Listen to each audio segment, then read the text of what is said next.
totoong kahahan, ang tinutukoy na bagay, mga binuwang dakila ng Panginoong ay kapal.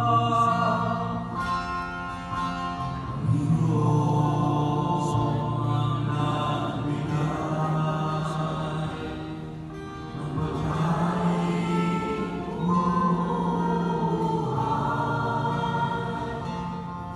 ngayon pa man itong Diyos natuto sa kalangitan, at ang mga pinto nito'y agad-agad na nabuksan.